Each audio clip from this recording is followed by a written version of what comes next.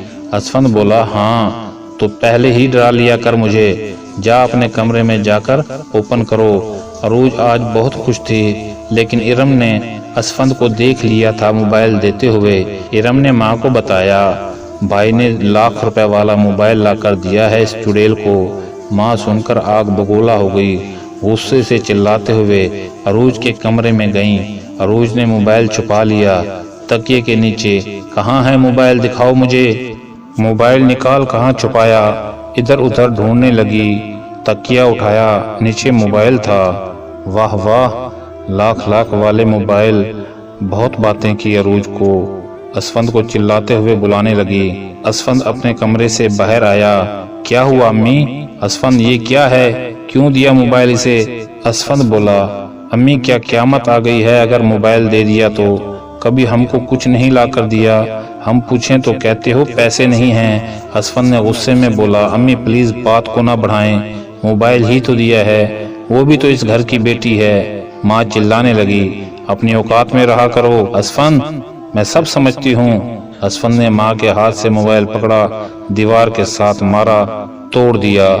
امی، امید ہے کہ اب آپ کو سکون مل گیا ہوگا، دماغ خراب کر رکھا ہے۔ چاچا سر ہلاتے ہوئے بولا، اللہ بچائے اس عورت سے۔ عروج اپنے کمرے میں بیٹھ کر رو رہی تھی، بہت تنگ تھی عروج، کیا کرتی، کہاں جاتی؟ دل چاہ رہا تھا کہ گھر چھوڑ جائے، چچی کہنے لگی کرتی ہوں علاج اس کا۔ چاچا سے بولی میں چاہتی ہوں عروج کی شادی کروا دیں۔ چاچا پہلے خاموش رہے، پھر بولے کیوں اس کی دشمن بنی ہوئی ہو؟ دیکھو میرے بھائی کا بیٹا ہے جس نے اپنی بیوی کو طلاق دی تھی، بس میں چاہتی ہوں اس کے ساتھ اس کا نکاح کروا دیں۔ چاچا بولے سلطانہ کیا قصور ہے بیچاری عروج کا؟ تمہارے بھائی کا بیٹا شرابی ہے، میں جانتا ہوں اس نے پہلی بیوی کو 2 بار قتل کرنے کی کوشش کی تھی۔ اس پر چچی کہنے لگیں دیکھو اسفند کے ابا، سیانی ہے یہ، اسے سدھار لے گی اور وہاں رہے گی، عزت سے 2 وقت کی روٹی کھائے گی۔ میرے دوسرے بھانجے امریکہ ہیں، عیش کرے گی وہاں پہ۔ چاچا بولے سلطانہ کوئی کسی کا نہیں بنتا، میں اس رشتے کے لیے راضی نہیں ہوں۔ چاچی غصے سے بولی تم سے پوچھ کون رہا ہے، بس میں نے فیصلہ کر لیا ہے، بس میں کل بلوا رہی ہوں بھائی کو، جلد سے جلد نکاح کروا دیں ان کا۔ جب عروج کو پتہ چلا وہ تو رو رو کر پاگل ہو رہی تھی، وہ جانتی تھی اس لڑکے کو شرابی تھا، اپنی پہلی بیوی کو بہت مارتا تھا، دن بھر روتی رہی۔ رات کو اسفند گھر آیا، عروج کہاں ہے؟ ارم نے بتایا اپنے کمرے میں ہے۔ کھانا کھا کر عروج کے کمرے میں گیا۔ عروج یہ کیا ہوا تم کو، آنکھیں کیوں سرخ ہیں؟ عروج روتے ہوئے بولی اسفند مجھے کسی دارالامان میں چھوڑ آؤ پلیز، چاچی جان میری اس شرابی ندیم کے ساتھ شادی کروانا چاہتی ہیں۔ اسفند چونک کر بولا یہ کیا کہہ رہی ہو، وہ شرابی؟ اسفند پیار سے سمجھانے لگا عروج تم خود کو پریشان نہ کرو، میں ہوں نا، نہیں کرنے دوں گا شادی۔ عروج رو رہی تھی اسفند پلیز مجھے نہیں کرنی شادی۔ اسفند ماں سے کہنے لگا امی یہ کیا سن رہا ہوں میں، ندیم کے عروج کے ساتھ شادی کی بات کر رہی ہیں آپ، امی پلیز اس بات کو یہیں ختم کریں، میں اب یہ تماشا مزید برداشت نہیں کروں گا۔ ماں وہ غصے سے بولی میں کروں گی شادی عروج کی، تم کون ہوتے ہو مجھے روکنے والے؟ اسفند غصے سے بولا امی پلیز اللہ کا واسطہ ہے تماشا نہ بنائیں۔ یہ کہہ کر اسفند نے گاڑی سٹارٹ کی اور گھر سے باہر چلا گیا۔ دوسرے دن ماموں ممانی اور ان کا بیٹا ندیم آئے تھے۔ عروج کو چچی کہنے لگی تیار ہو جاؤ۔ عروج روتے ہوئے بولی مجھے نہیں کرنی شادی۔ چچی چلا کر بولی نہیں کرنی تو میرے گھر سے نکلو۔ اتنے میں اسفند گھر آیا۔ ماموں اور ممانی کو دیکھ کر دماغ گھومنے لگا۔ ندیم کے بال بکھرے ہوئے تھے۔ کمرے میں ماں عروج کو دھمکا رہی تھی۔ اسفند ماں کو بولا امی آپ کو اللہ کا واسطہ ہے چھوڑ دیں ضد۔ ماں نے اسفند کو کہا میں سب جانتی ہوں تم کو کیسے تکلیف ہو رہی ہے، یوں ہی لاکھ والا موبائل نہیں دیا جاتا، میں اس گندی لڑکی کو جانتی ہوں اچھے سے۔ اسفند بولا امی پلیز چپ ہو جائیں۔ اتنے میں ماموں اور ممانی بھی آ گئے۔ ممانی بولی اسفند تم کو کیوں اتنی تکلیف ہو رہی ہے؟ چچی بولی اسفند آج ہی نکاح ہوگا ندیم اور عروج کا، نہیں تو میں خود کو آگ لگا لوں گی۔ چچا جان غصے سے آئے، چچی کے منہ پر تھپڑ مارا، بکواس بند کر سلطانہ، بس کر بس۔ جاننا چاہتی ہو اسفند کی کیا لگتی ہے؟ عروج بیوی ہے اس کی، دونوں میاں بیوی ہیں۔ سب حیران تھے چاچا یہ کیا کہہ رہے ہیں؟ چاچا بولے میں جانتا تھا تم اس بیچاری کے ساتھ کچھ ایسا ہی کرو گی، مجھے اللہ سے بہت ڈر لگتا ہے، جب تم بھانجے کی شادی پہ گئی تھی میں نے ان دونوں کا نکاح کروا دیا تھا۔ عروج اسفند کے سینے سے لگ گئی۔ اسفند نے ماتھے پہ بوسہ کیا بس میری جان اب رونا بند کرو۔ پھر ماں کی طرف دیکھ کر بولا امی آپ اگر عروج کے ساتھ خوش نہیں رہ سکتی تو میں عروج کو لے کر کل چلا جاؤں گا، عروج میری بیوی ہے، میں آپ کی عزت کرتا ہوں، آپ کی وجہ سے میں اس کی زندگی جہنم نہیں بنا سکتا، آپ میری ماں ہیں، میں آپ کو بھی کچھ نہیں کہہ سکتا۔ عروج کا ہاتھ تھامے اسفند کمرے میں چلا گیا۔ عروج کے آنسو صاف کیے، میری پاگل بس کر رونا، اب میں تمہارے ساتھ ہوں، تم کیوں رو رہی ہو؟ عروج اسفند کا ہاتھ تھام کر بولی اسفند تھینکس، میری زندگی کو زندگی بنانے کے لیے، بہت تھک گئی ہوں میں۔ اسفند پیار سے بولا عروج کل تمہارا رزلٹ آ جائے گا، نیکسٹ کیا پڑھنا چاہتی ہو ایڈمیشن لے لینا۔ ماموں اور ممانی چلے گئے۔ ماں سمجھ گئی تھی اس کی ضد ہنستا بستا گھر اجاڑ دے گی، سب سے معافی مانگنے لگی۔ چاچا بولے سلطانہ معافی اس سے مانگو جس پر ظلم کرتی رہی ہو۔ عروج نے مسکرا کر کہا چچی پلیز آپ مجھے معاف کر دیں۔ چچی نے پیار سے سر پر ہاتھ رکھا، چچی نہیں ماں کہا کرو مجھے، میری بچی، اسفند نے ثابت کیا تھا، ہم سفر جس حال میں بھی ہو کبھی ساتھ نہیں چھوڑنا، اپنی ہم سفر کے لیے لڑنا ہے، طلاق دے کر رسوا نہیں کرنا، جہاں ماں کے حقوق ہیں وہاں بیوی کے بھی ہیں۔ اے میرے معاشرے کے مرد، ساتھ نبھانا سیکھو، نہ کہ رشتوں کو توڑنا۔ اپنی ہم سفر کا ہاتھ تھام کر جہاں وہ سچی ہے اس کے ساتھ کھڑے ہو جاؤ۔